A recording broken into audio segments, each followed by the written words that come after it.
Welcome to Journeys with the No Schedule Man, exploring authentic stories of personal growth and lessons learned from people living true to themselves with creativity, passion, and purpose. For all past episodes, subscribe on iTunes or visit noscheduleman.com. And please connect, share, and contribute with a comment, rating, or review. And now, here's your host, the No Schedule Man, Kevin Bulmer. I've been known to struggle with reality, not that it is any real mystery.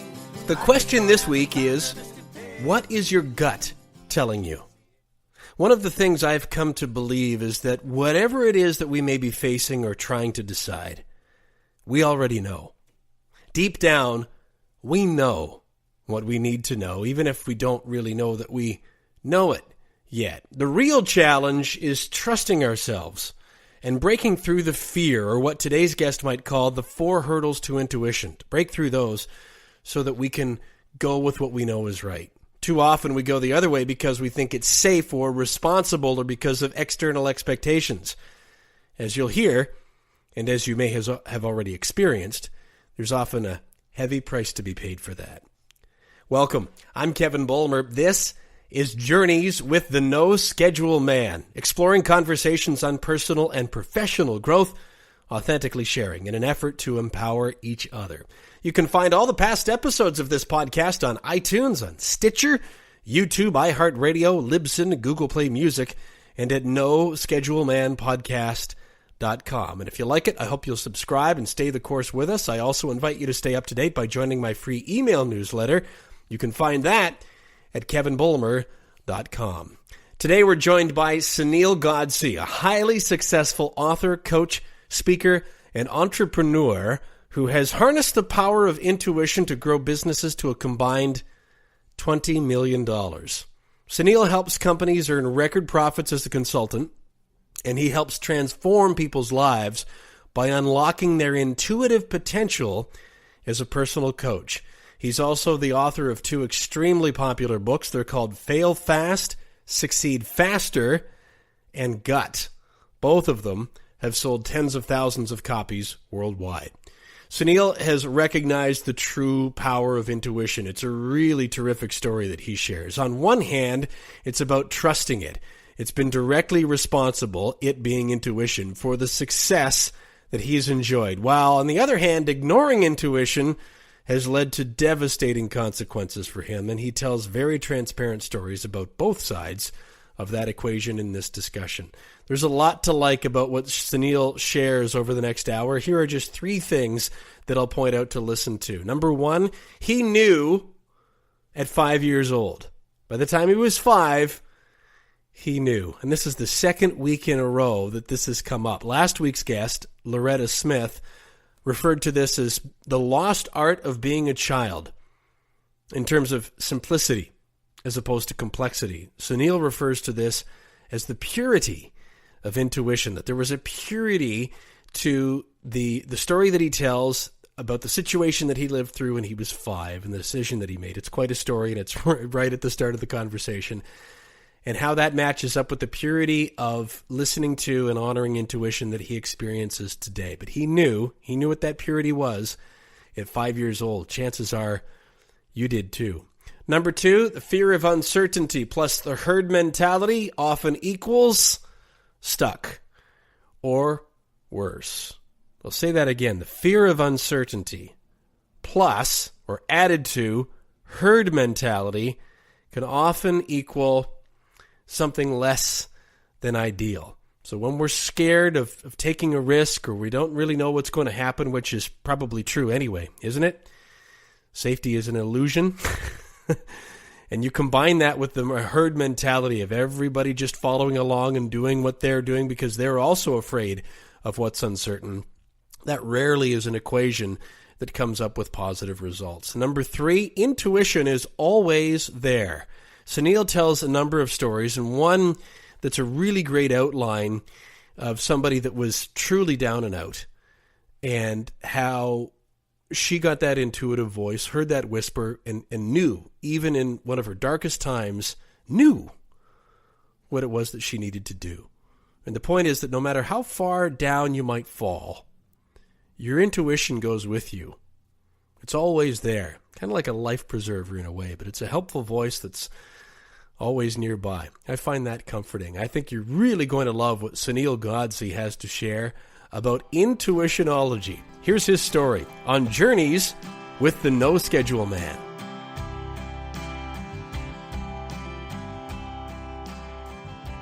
Sunil, what's the first time that you remember being aware of your intuition?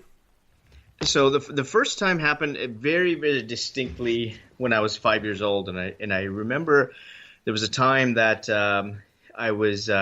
video games just came out, so I'm going to be dating myself, and it was a system called Magnavox, and I really wanted it, and my dad said, no, it's too expensive.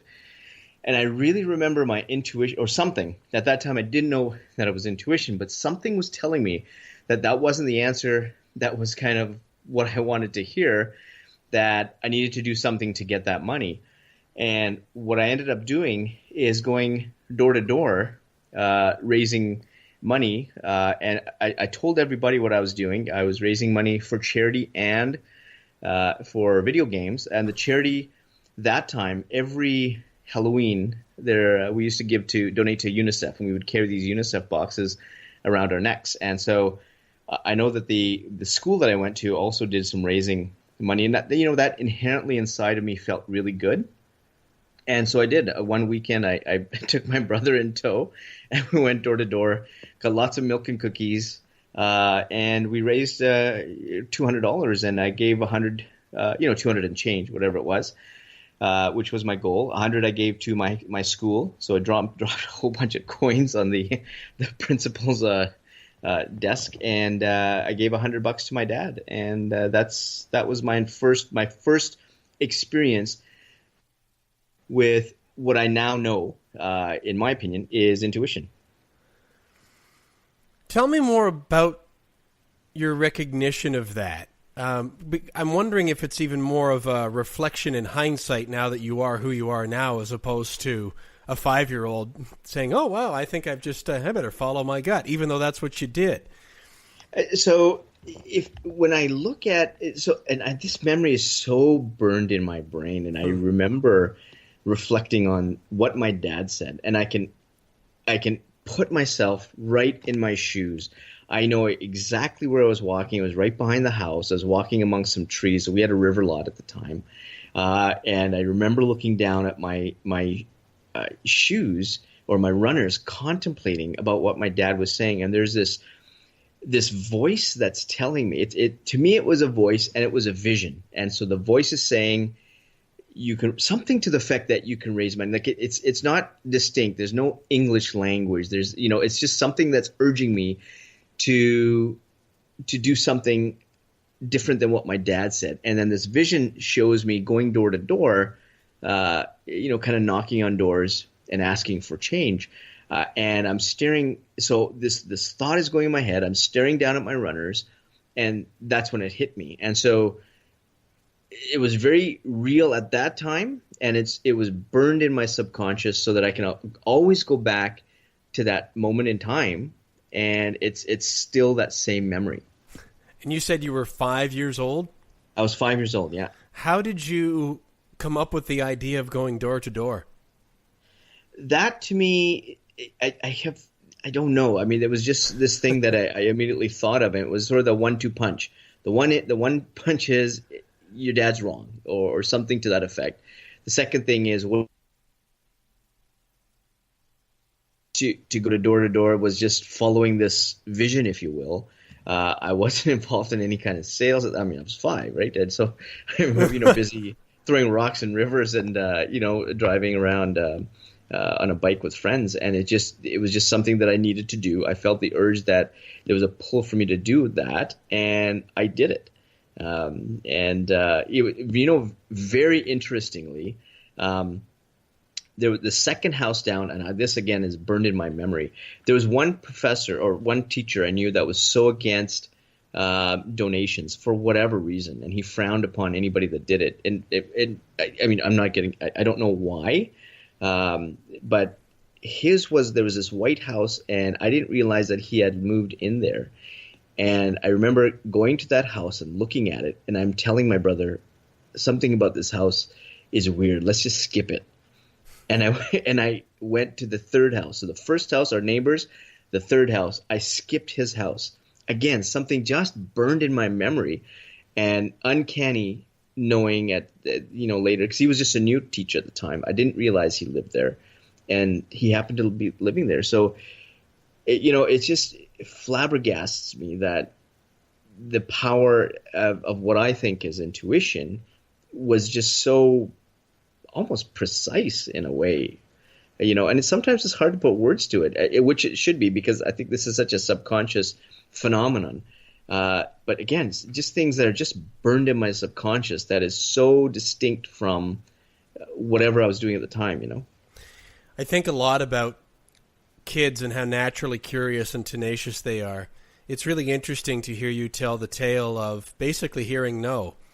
And not from inside your own head, but from an external source and one whom you trusted and loved, I'm supposing, Sunil. But for you to be able to hear that and say, okay, well, that's Dad's opinion, but you still had that inherent, pure, tenacious belief, no, there's got to be a way, a resourcefulness, and then to go and figure it out. It seems like the automatic response to no, or the limiting beliefs that pile up on us, we tend to learn that and choose to believe them as we go without even necessarily recognizing that that's what we're doing, don't we?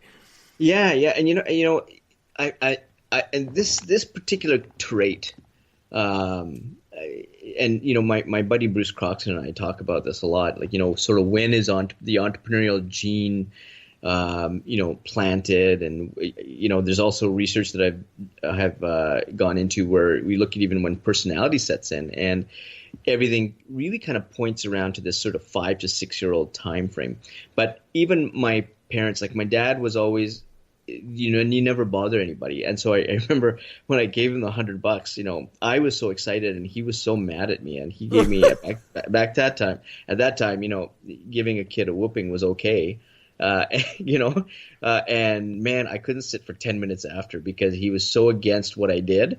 And my mother was never like that. My brother is a follower. My sister was a follower. So it just was so against I didn't even have mentors at the time. So, there's this sort of true sense of, I guess, independence, if I'm trying to put a word on it, that just really solidified who I was at that moment in time. What was your greater relationship with your dad? He was, so for him, obviously, the patriarch of the family, a lot of respect for him, worked like a dog. And I really, really admired him. And, I was extremely close to him for a couple of reasons. One, being of South Asian descent, I was the oldest son. That's huge in Indian families. So the path that I was supposed to take was to be either a doctor, lawyer, or engineer.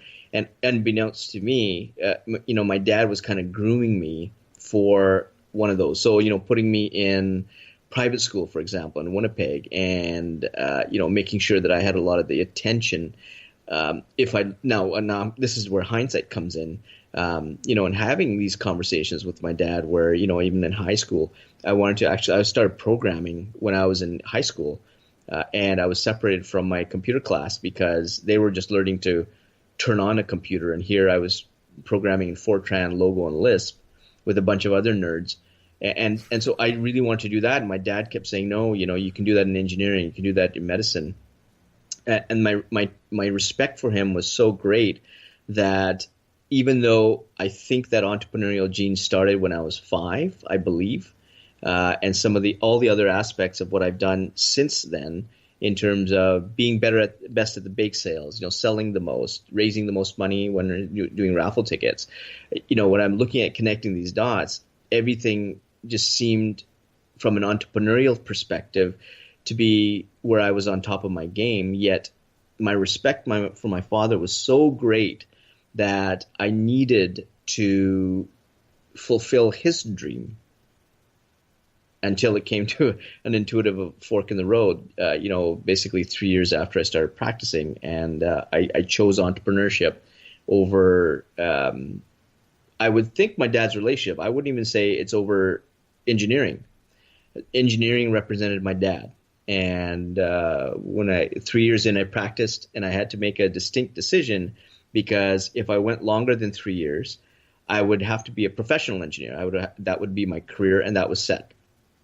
But I was making $32,000 as a civil engineer. I was making roughly about $100,000 to $125,000 in dividends from a restaurant I was running. So the decision was very clear from an intuitive perspective. I had to and when I made the decision, I lost my relationship with my father. It was such a painful part of my life because I respected him so much. But it had to go like a rubber band, and I chose the path of what my intuition told me was the right one. And for me, that's when my entrepreneurship career took off, my consulting career took off. It's almost bittersweet, sweet that took off. The bitter portion is I never spoke to my dad for a number of years until much after. It was consequently, more or less, I think when my first book was written, that we really kind of came, and he started, understanding what I was trying to do as an entrepreneur, I think. I don't think he still gets it, but yeah, at least he's trying. Can I ask you what I think is actually somewhat of an unfair question? Sure, yeah, absolutely. I'll take a crack at it. I'm listening to you. It makes me think of my own dad, because he'll always wonder if he'd have chosen the path that he wanted. And he, too, was an engineer and has told me stories about sitting and having a heart-to-heart with his mom, my grandma, about what he really wanted to do. And she said, "Oh, if you do that, you'll break your father's heart." And so he had a good career. And worked for a company that chose well, but I think there will be always some part of him, Sunil, that wonders what life might have been like if he'd chosen the other way. The question that is somewhat unfair, but I'm just curious about how you might respond to this, is where and why do you think that it would come from, or that it speaks to, in your father, or in the case of the story I told, my grandfather, and so many others like that it would be that important to script out the path of your children as to, in your case, forego the relationship with them when that path is abandoned. I wonder why do you think that might be? So I can talk to that point from a South Asian perspective.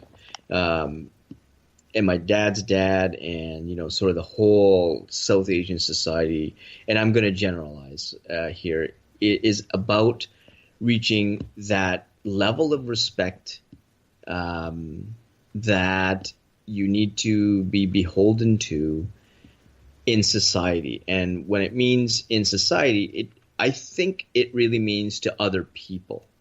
And you end up, and that's just the way it's done. There's this sort of herd mentality. That's the symbol of success. And what you want, I think, in South Asian society is kind of shunned more. And so when you see people that want to do things that are outside the societal norm, they get laughed at. I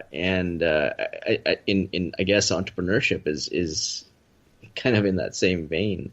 And for my dad, it was really, really important that his oldest son, which is always revered in Indian society, needed to have that symbol. And he, in fact, actually wanted to do medicine himself. And engineering was a secondary career because he couldn't afford to get into medicine. So I guess the success for him in his life was to make sure that I was the success in his life. And it didn't really matter about my brother as much, because I remember my brother, he ended up going into business, and my dad didn't really care, not in a bad way. I mean, his focus wasn't on, listen, you got to go to medicine, like it was so much on me. And my sister was kind of, the same thing. She was, again, female. And so in an Indian family, unfortunately, females kind of get discounted in terms of where it comes to this sort of discussion that we're having in terms of career. And it was very, very important for him. And so for me, following my own dreams, especially with entrepreneurship, which he couldn't even pronounce or spell, chasing something that was risky and so outside the norm with nothing in hand, in an Indian society, you get a job, you work, you get two weeks paycheck, you get a pension. That's your life. And it was so disappointing for him. It was like his role from grooming me from birth to that decision point failed, because of the independence of my mind. And that failure, I guess he didn't want to be associated with. And it's just letting, I guess the ugly duckling kind of go and see what happens. But he didn't want to be a part of it. And I can't fault him for that. Sure, it hurt, absolutely. And as a father, now with 2 kids, I can go back and understand that. And whether I treat my 2 daughters, absolutely not. I would never treat them the same way. But I kind of understand why he did that. And the other thing that we also had is we also had a very strained family background in terms of, like, my mom and dad were constantly fighting. So the glue, the family or familial glue just wasn't there. So I guess this was something, easier to do because it was really his decision. Like, my mom didn't tell him yay or nay. And by that time, my parents had been divorced as well. So I think that was an easier decision for him, just to let that go. And then, his dreams were dashed. I dashed his dreams. And the best way to do that is to let me go. I really appreciate you spending some time on that and sharing so transparently, because this is something that has come up in conversations on this podcast before, Sunil, and I'm fairly confident in assuming that there are a number of people that listen that face similar issues, whether they be cultural or just inherent in terms of wanting the best, even if it comes from inside the place of ourselves and really more of our own needs as opposed to that of our children or friends or whatever the case may be. But now we're kind of getting back to the idea of exploring intuition and how that can sound simple but can take an almost heroic effort to be able to work against some of those resistances and trust yourself. But just to put a period on the end of this sentence, I wonder how much of something like that, whether it's like, as the example, coming from the perspective of your father, which you had said something along the lines of, on one hand you can understand it. I wonder how much of something like that is based in fear more than anything else, just because of wanting the best for your kids, but just being conditioned as you grew up in whatever generation that you're in to believe this is the way to do it. So it may appear controlling, and maybe it is, but I wonder how much of it is really at its core based in fear. What do you think? Yeah, I think you're bang on. One of the biggest hurdles, and there's 4 hurdles to intuition, and the big one I find the biggest ones is this fear of failure or fear of uncertainty. And that paired with herd mentality is a dangerous combination, because the herd mentality gets you to the path of certainty. My dad's an engineer. He's very risk averse. He wants to be very certain. He just was not groomed for anything uncertain. My parents were arranged, marriage, he had the path of logic. He just thinks logically. So certainty is just in his blood. And to have something so uncertain, it was really, really, it was obtuse to him. And there was only one way for him to react, because he wasn't really an emotional. I mean, my mom and dad aren't very emotional when it comes to us. We didn't have the huge, kumbayas and the hugs and all that. It was just very, it almost feels very businessy. Although the love is really, really strong, we didn't show it in any way.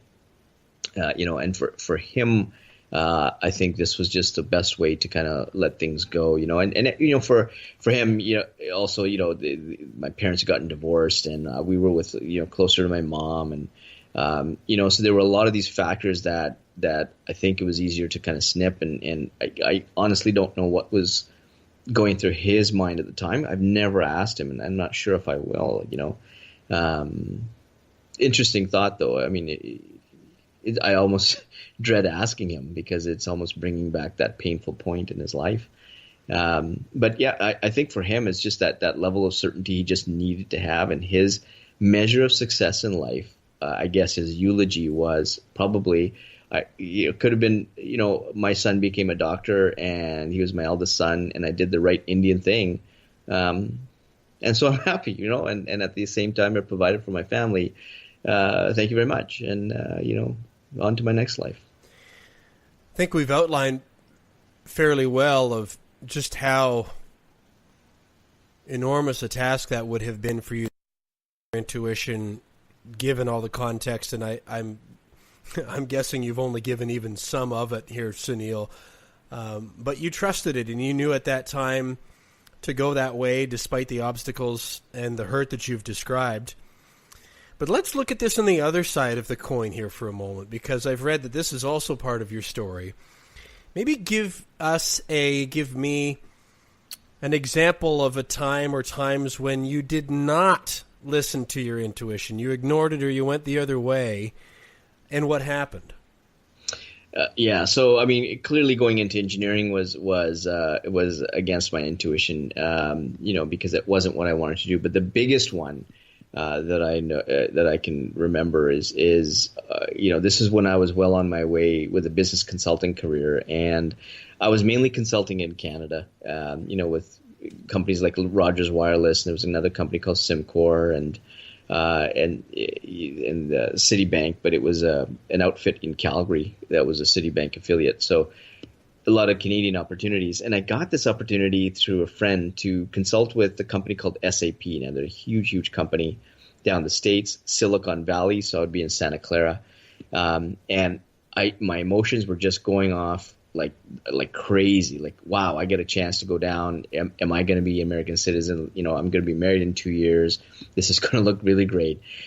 So in the process of getting my TN visa, I noticed in the paperwork that I needed to send to the immigration lawyer that some of the things started changing, like some of the terms, the compensation, without me knowing about it. And this triggered my intuition saying, these are some red flags. I think you need to ask some questions. And I remember looking at this contract and my eyebrows crossing, but the emotion that I had took over, like that. The adulation, the admiration of having this on my resume was so great that it overpowered this voice or this intuition saying, you need to take a step back. And I didn't take a step back. I went down there and they wanted me to front all the money to go down there, bought a condo, I sold everything up here.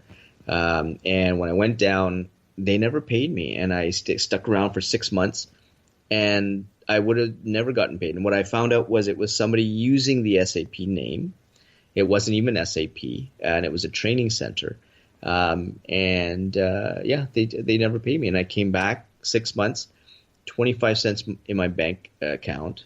From that time on, I made sure that if my intuition got that loud, I'd never ignore it again. And certainly, there were times that I did ignore it a bit, when it came to bringing on some business partners after the fact. In fact, this was maybe a year and a half ago. I was looking at a business opportunity, and I knew the partner wasn't right. And I said, let me just test the waters. I knew my intuition's saying something, but maybe there is something here through some of the people I talked to. But I very quickly expunged that and said, no, you know what? My intuition's saying back away. I'm going to back away before I sink some more time, money, and energy in this. So that was a really, really bad incident, and man, oh man, crazy. At what point did intuition become, and I guess more specifically the term, which I don't even think either of us have used yet, intuitionology, at what point did that become more of an ongoing and integral part of what you do and who you are? So this came as a result of after writing my first book. So I wrote my first book because I really wanted to study entrepreneurial failure. And I was told by some academic people that it's great to study academic or entrepreneurial failure, but you can only do that after you're tenured if you want to do this as sort of a research project. And I didn't believe that. I said, I wanted something to come out now. I made a career basically helping people in trouble. And so why do people not want to learn from the mistakes of others? That's what I wanted to write about. So I wrote my first book, Fail Fast, Succeed Faster. And then that was launched in November. That December, I just wanted to go back to listen to the podcast because I just loved hearing stories from people about what they went through. And when I went back, what was really uncanny was that 80 to 90% of them at some point in the interview said that they ignored their intuition or their gut, which got them to the failure or the hurdle that they did. And that was that kind of, that's very interesting. Let me research this. And so I knew what was happening obviously in my life from intuition when I sort of self-reflected. And after going through some of the research initially, everything came from this sort of spiritual end. And it's great. You know, if people think that it comes from the cosmos or it's an energy or it's spiritual, that's how you define intuition. There's nothing wrong with that. But for me, I was saying, okay, if I'm going to do something with this and I want to inform people, because I knew that there was definitely another book in it, because if I had that aha moment, then there must be other people that are having this kind of aha moment. And so I knew that this had to be something, and most probably a book. And I got this vision of doing another book on intuition. And so I needed to write a book for the masses, which got me understanding MRIs. And then I wrote Gut and published that. And then that December, I went back to the podcast and I got this intuitive vision. And it was almost like a 60 Minutes interview. And my intuition at that time is saying, you need to do video interviews. And that's when I went out and interviewed close to 1,000 people on how intuition impacted their lives. And that's how Intuitionology was born. It was born right from that intuitive vision, but basically really kind of starting the process back from my first book, which triggered the research on intuition. That triggered my second book. That triggered the vision on the video interviews. And now we've come full circle, and Intuitionology was born through a series of those kind of events to now my website. I love how just within the last answer, Sunil, you basically gave me, well, here's where I was and had a successful career, and I had the intuition that I wanted to write this book, and here's the reasons why I was told I couldn't. And just like being a five-year-old who was told he can't have the video game machine, you just basically said, but I wanted to have it now, so I went out and did it. Like bang, okay, there's the first book's written. And then before I can even process that, you've written a second book and then created a video series. I just want to hold here for a minute and unpack a little bit about it. Tell me just a little bit more about the process of, even in particular, tackling writing that first book, Fail Fast, Succeed Faster, where you wanted to study entrepreneurial failure. You're being given reasons why, the system again says this is not the time, you shouldn't be doing this. So that's one thing to overcome. But then even there are all kinds of people that say that they would like to have or to write a book, or the old joke is everybody says they want to have a book, but nobody actually wants to sit down and write it. So this is a really long question, but I'm wondering about how you managed through that initial resistance, no, this isn't the time for you to write the book, to decide, and then how you actually went about constructing it. Sure, yeah. So for me, it's hard for me to take no from somebody when I don't understand the reasons for not doing it. For example, when I was told that, no, you can't write this book on entrepreneurial failure, what went through my head is, well, I've had a successful career on the same thing. How can you say it's not important? And so what I did was I reached out to a number of people and I said, look, let's take a look at some people to see if they give me time to talk about their failures, I have something.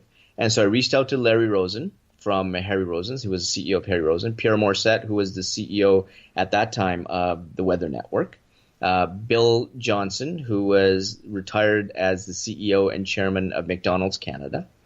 I reached out to David Chilton. And I reached out to Bruce Croxon. And I said, if these people give me time, I think I have something here. And sure enough, 3 weeks later, I had all their interviews. And I remember David Chilton, I emailed him initially about what I wanted to do. And I was getting pushback from some publishers because the publishers – I had a friend sit with the president of Simon & Schuster Canada at the time, and he gave me this, what they call it's a one-page blad, which basically it describes the book that you want to write. And he said, this is a very interesting topic, but frankly, he doesn't see why people would read anything on failure. And he just didn't get the fact that it was actually about success. It's like you're learning from the failure of others, so ergo you should be successful. And he just didn't get that. So I wrote all this in an email, and I sent that to David Chilton. I didn't know who he was at the time. And 45 seconds later, David phones me, and we had an hour and a half long chat on why this book was so important to do. And after that, I kept, just asking people to talk about their failures. And, I'm telling you, it was so easy because there were so many people that wanted to talk about it. And I had 268 interviewees. And before my wife kind of said, okay, are you going to write something now or what? And so, and then the way that I wrote the book was just very much like how I thought an entrepreneur entrepreneurship should be, based on not only my experiences, but at that time I had already coached probably over 100 entrepreneurs and business executives. And, so the 5 sections of my book sort of followed what I thought were the areas of importance. And once I had the first outline, I sent it to a bunch of people. They looked at it and said, yeah, this is bang on. This needs to be written. And I wrote that. And, despite everybody saying, well, everybody meaning these academics saying nobody wants to read, you're not going to make any money. And over, I think probably 95 or 96% of people either, their books fail. They just don't realize the business of book writing. That was the other thing I went, as I went out to the Ivy alumni, and I talked to probably about 40 or 50 people who are in the publishing industry that gave me some inkling as to what the business of book writing was. So, and I remember talking to this one person who does ghostwriting, and he had 30 years in the industry. And in an hour, I kind of told him, I just gave him a brain dump on what I had understood from the business of book writing. And he said, you know what, Sunil, the research you've done in the last couple of months has taken me 30 years to build. So I knew about the business of book writing before I even launched the business. And we were cash flow positive day one. I had a conference in 2012, which was kind of reverse marketing. So I did the conference first, and I generated the demand for this book that was coming out the next year. And a lot of people were saying, you're doing this backwards. And I said, I don't think so, because in my mind, I was generating this demand. Nobody knew who the hell Sunil Godse was back in 2012, really. And I had this huge conference in London, 254 attendees. Over half were sponsors. I made money at the conference, which Bruce Croxton says rarely happens. And a year later, the book came. I had 254 people say that they were coming to the event, the book launch in 2013. I had over 800 people come. We sold over 1,000 books day one. Bruce Croxton came to support me, gave me a congratulatory message, and I was on a plane the very next day to Fredericton to kickstart the speaking tour.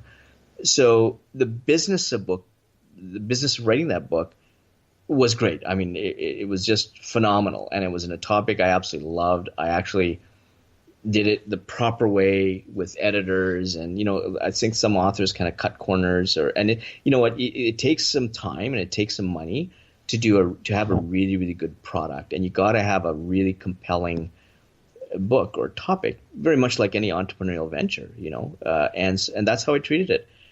It was fantastic. I was traveling all over the place talking about this, how to learn from failure. And the other thing is it boosted my coaching career.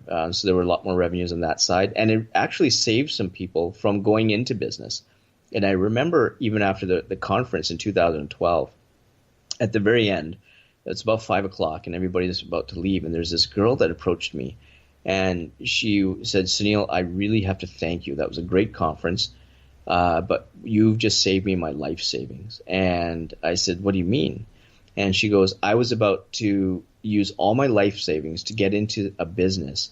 And after hearing from the stories of failure from you and Bruce and the panel of people that you had up there, I just realized I don't have a business. And the $20,000, which I have, which for her was a lot of money, she says, you know what, I'm going to keep it in my RRSPs. I'm going to go get a job.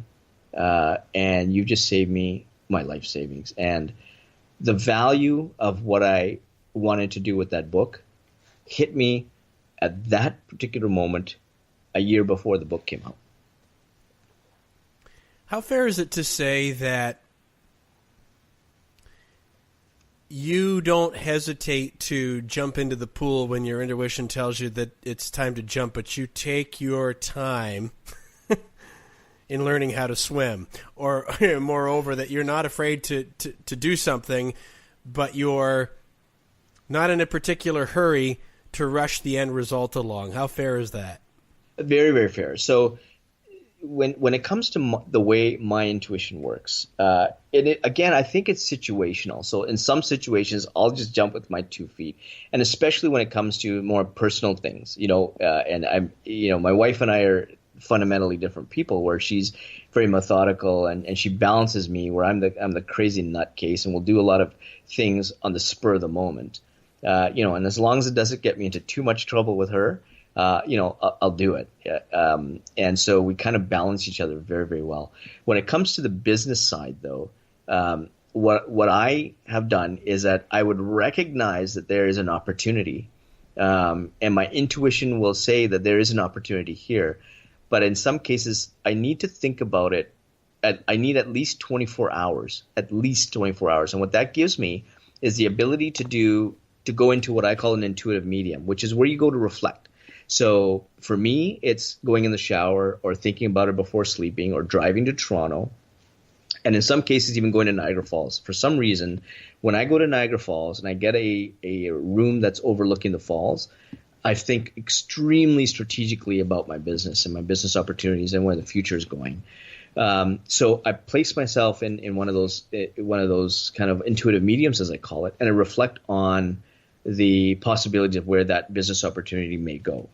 And if I need to call some people, I'll do that to confirm maybe there is an opportunity or the opportunity is just not big enough for me.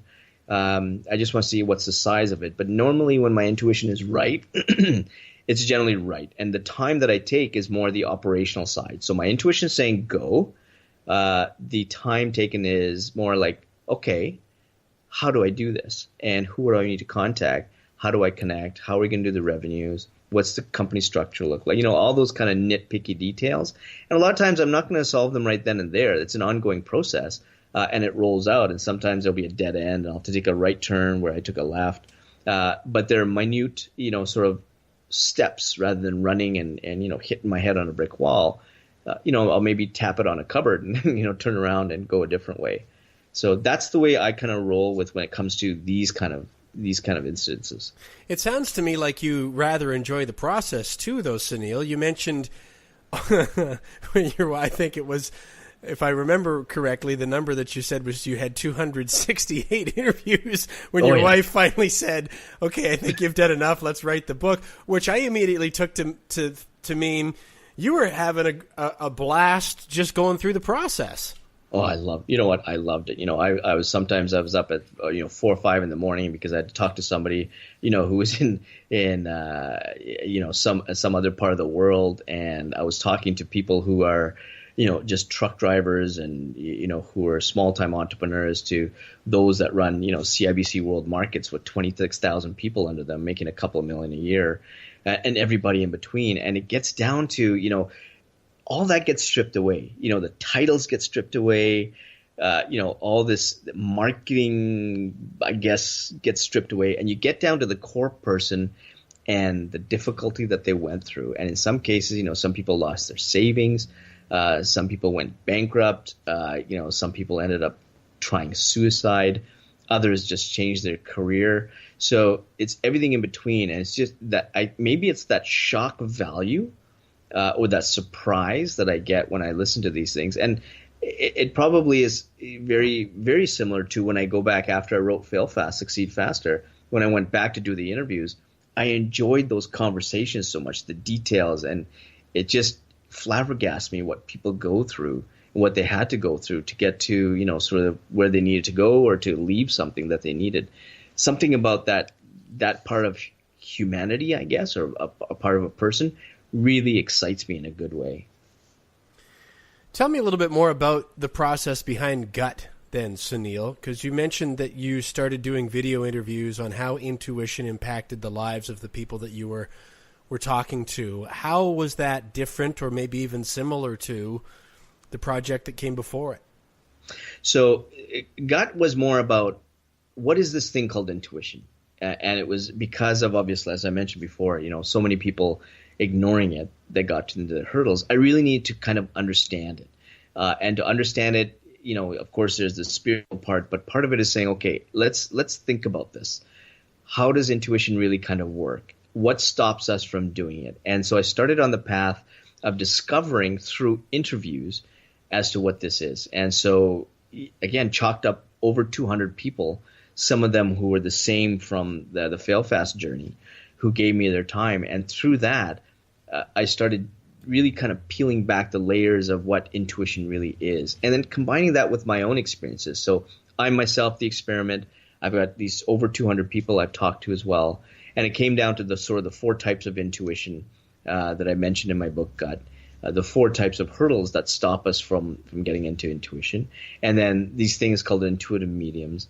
And then not only understanding what it is, and then knowing that there's these markers internally that we feel and externally that we see or sense that kind of makes up intuition. So in a flash, almost lightning speed, a decision is made for you, which seems so simplistic, yet incredibly complex. And then I started diving into the academic literature, and I found that they even tested intuitive ability in kids as young as 2 months old with objects, which goes back to my sort of 5-year-old thesis of, when did I first, well, if it was at 4 and 5, did I have it much earlier? And am I kind of born with it? And so I approached a client of mine who's a neurologist, and I asked him the same question. He goes, yeah, well, think about your brain when you're born. You got, 90 billion neurons firing at 200 times a second, soaking everything up around you. You obviously have intuition, and of course, initially it's fight or flight because you just don't have that experience. But one of the aspects that that makes up one of those 4 criteria. So there's experiential intuition that really hooks onto your experience. There's situational intuition that looks at your situation, what's happening right in that situation you're in. There's relational intuition, which has to do with the people you're in and around. So what are their facial expressions? Are they showing fear? Are they saying something unique or different?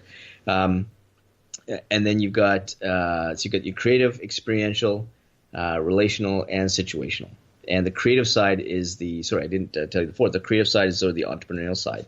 So what can we do different in this situation that's going to give us a unique end result if we need to have one? And so those 4 kind of fire off all at the same time, and they work differently. So for an entrepreneur, let's say that creative intuition will be a lot more than, say, somebody who's just looking at leveraging experience to get into a certain particular situation or a process. So once that was all, I had that, I launched that, going back again. So that launched in November. That December, same with Failfast. I went back through the interviews again, enjoying, and that's when my vision came up of this 60 minutes interview. And it was, I could see, I can actually see this vision. There's me, I'm interviewing this person. I don't know who it is. There's all the lighting beside me. There's 2 cameras. There's an A and a B camera. And that was my thing of saying, okay, let's go interview people. Then interviewing it, I started asking things about how young were they, which I don't touch upon too much in Gut, but it was really fascinating for me to kind of really confirm a lot more of what I had in Gut through some more interviews, right? And then what I found with my stories in Gut were different than my stories on video, because on Gut it was more, I'd say the stories were in a way toned down, and I don't want to water it down. I don't want to seem negative about that. So they were fairly good stories, but when I interviewed people in person, what I found that after doing 1,000 of those interviews, the moment that they trusted their intuition was when they were at the lowest points in their lives. So people come up to me, and not knowing their story whatsoever, I started one, and I said, "Can you start with intuition saved my life," or intuition, I ignored my intuition, and da da da. And she goes, "Yeah, okay." And she says, "I ignored my intuition, and I was sexually assaulted." That's the first few seconds of my video. Then I had somebody tell me that they came up with a child molester. Another one, they were sexually molested, and driving a knife in their arms. Someone who almost drowned. Somebody who was on the floor with a needle in her arm. And the intuition came to her in a whisper. And so I got these incredible stories from people who opened their lives to me and most of them didn't even know who I was except for a referral. Some of them did. Bruce Croxon knew who I was and all that, but others were coming through the woodwork because it was so important for them to talk about this so that they can help other people. And this goodness of them got them to really kind of open up their lives to me and really give me some details that, I'm so lucky and privileged to hear. I'm lucky and privileged that they had that relationship with me, and I'm lucky and privileged that I can share this with the world, and they gave me permission to do that. What's an example, Sunil, of something that maybe you learned about intuition through all of this work that surprised you? The one thing I did learn that really surprised me is two things. One is that some people blame intuition for getting them into the situation that they did. So when I started doing this, I started with the premise that, okay, maybe intuition does actually lead you down a certain path to teach you a lesson. And this kind of leads to the second surprise in that it wasn't really intuition that led you down to that position. It was that you actually succumbed to one of the hurdles thinking that it was intuition. So you made a decision at a particular moment because maybe you're too rational, or because you didn't want the fear, you wanted certainty, or it was, too emotional or what have you. You actually fell prey to one of the hurdles which got you down into the situation. And this leads to the second surprise, is that even though you were down and out, your intuition is still listening, it's still learning, it's still talking to you, and it's there. And perhaps the best example I can give you is from a story from Melissa Monish, who found herself in a ditch. And, she had something happen with one of her family members, and she just wanted to end her life. And as she's plunging this butter knife into her arm again and again and again, she hears that whisper. And it says, "Stop." And that whisper was her intuition. And it saved her life. And she threw the knife down. She listened to the whisper, and it was intuition that said, "Stop. You're better than this. You're meant for more than this." So even in that moment of, I guess, helplessness or emotional turmoil, it was there. And I found that really, really, it's getting to me a bit, so quite emotional. I get very emotional with some of the stories I've heard, so hope that's okay for your listeners. But it was, it's there.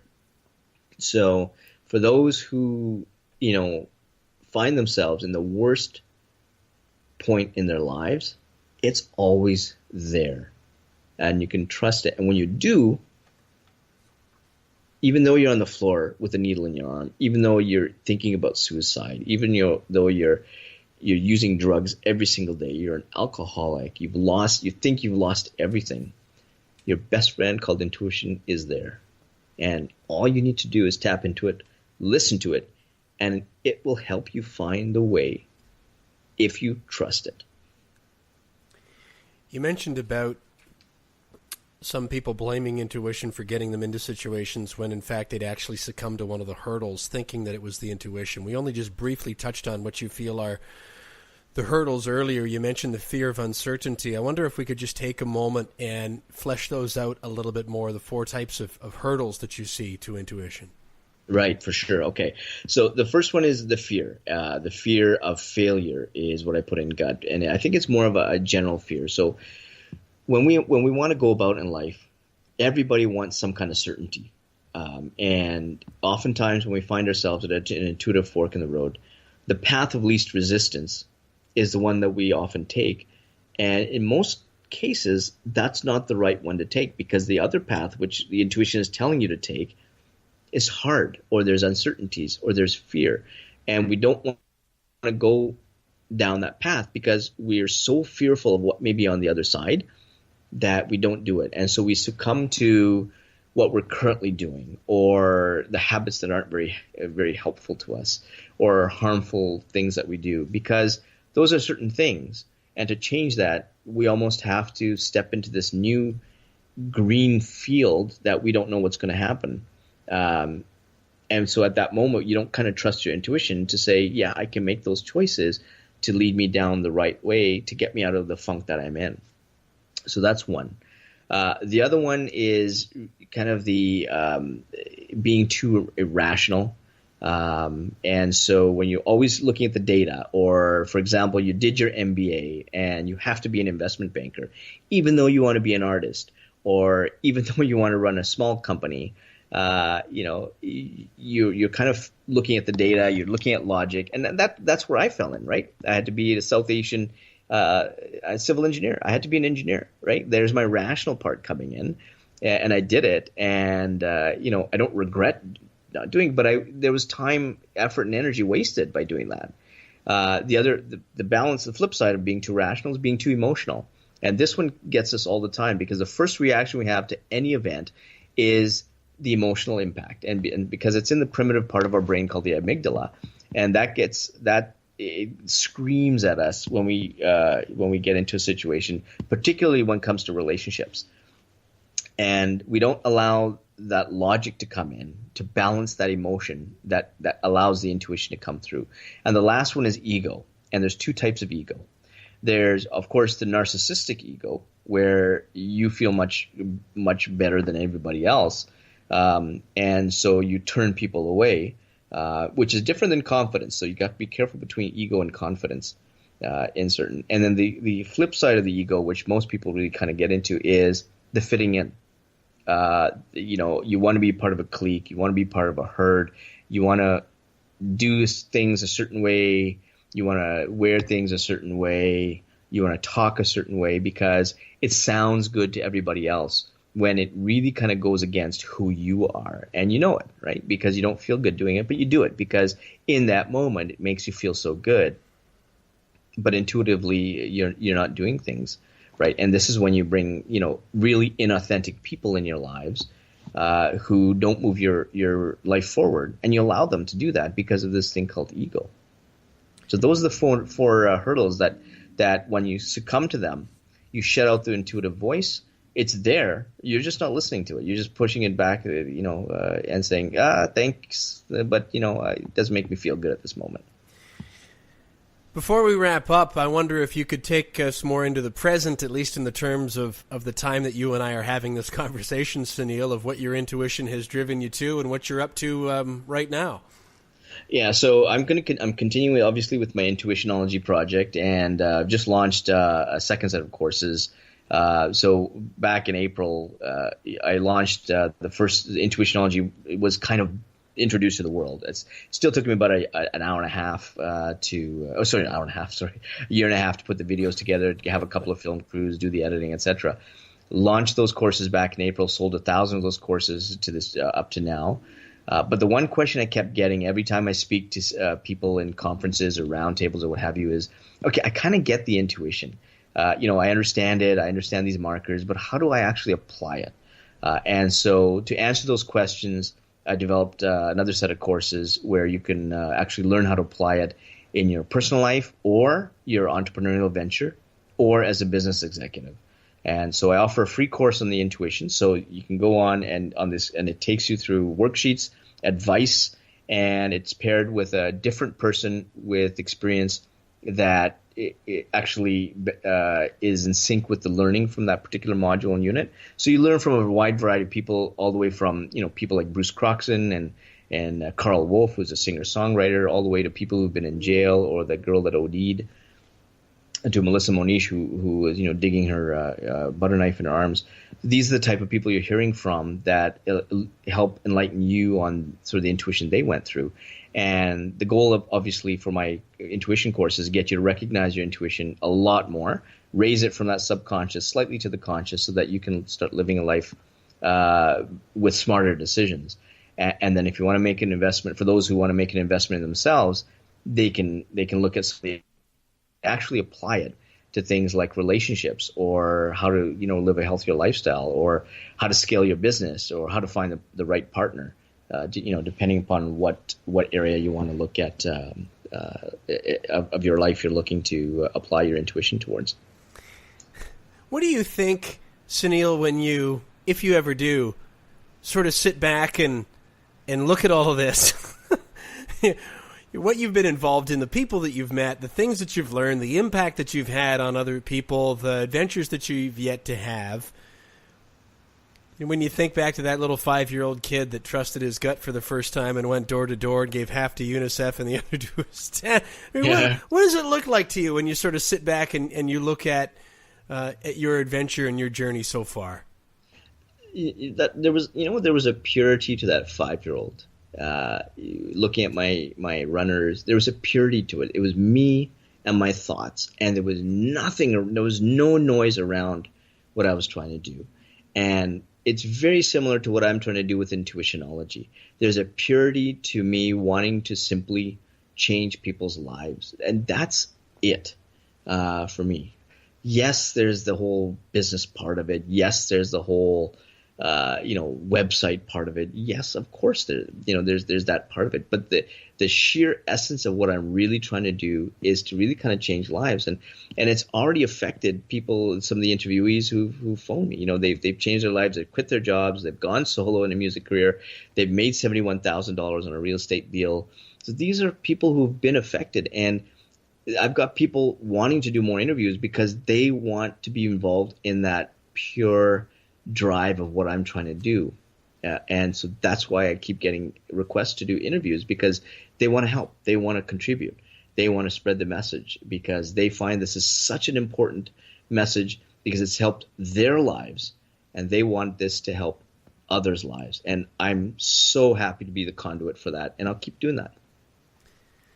It's pretty neat who you come across when you start listening to your gut, isn't it, Sunil? Otherwise, you and I would not be talking to each other now, and it sure is. It's a real great pleasure to meet people like you and to learn and to share ideas. And I'm really grateful that you'd share so much of yourself so transparently here in this conversation. I know it's going to help people, and I hope that it helps them find you to help them. And it wouldn't have been possible without you giving this time. Sunil, thank you so much. Thank you so much for taking the time and listening to my ramblings and my story.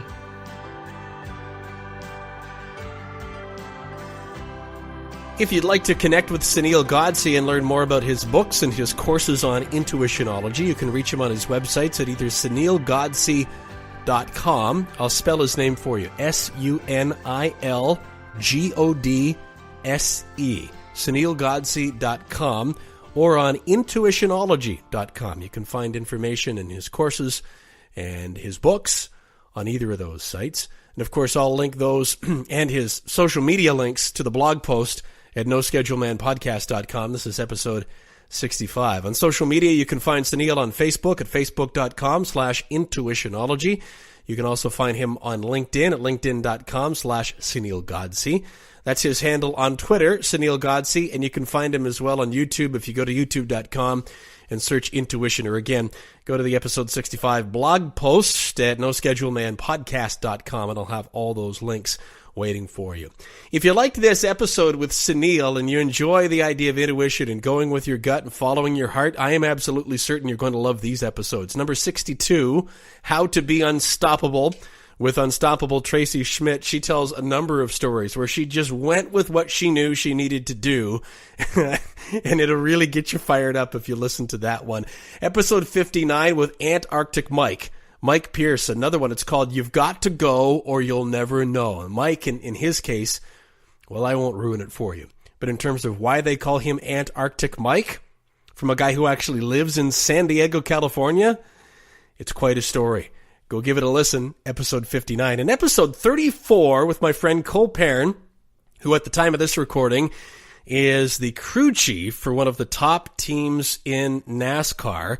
And the time that I'm recording this, they haven't quite decided the championship here in the fall of 2017, but it's looking really good for Cole's team, where Martin Truex Jr. is the driver. So hopefully after this is out a few weeks, Cole will have a championship to his name. But he's from a little town I'm from in southwestern Ontario, Canada, and he tells an incredible story, which is called Go With Your Gut, Run Your Own Race. And the story is about how he left what you would maybe consider a really comfortable, secure, responsible job to go chase his dream. And what happened. That's episode 34 with Cole Perrin. You can find those and all archived episodes of Journeys with the No Schedule Man on iTunes, on Stitcher, on Libsyn, YouTube, iHeartRadio, and Google Play Music. And, of course, they're all archived at noschedulemanpodcast.com. If you'd like to connect with me, I'd love to hear from you. You can find me on Facebook, Instagram, YouTube, and Twitter. My handle on each of those platforms is No Schedule Man. If you'd like to work with me personally, there are a few ways that we can do that. You can learn more about my speaking, workshops, and seminars, one-on-one or group coaching opportunities by visiting me at kevinbulmer.com. Make sure to sign up for my free email newsletter while you're there to stay up to date on future podcasts, videos, news, events, and a whole lot more. Really appreciate you spending this time with Sunil Godse and myself. Thank you so much for listening. I hope to have you here again next week on Journeys with the No Schedule Man. Just a little deja vu.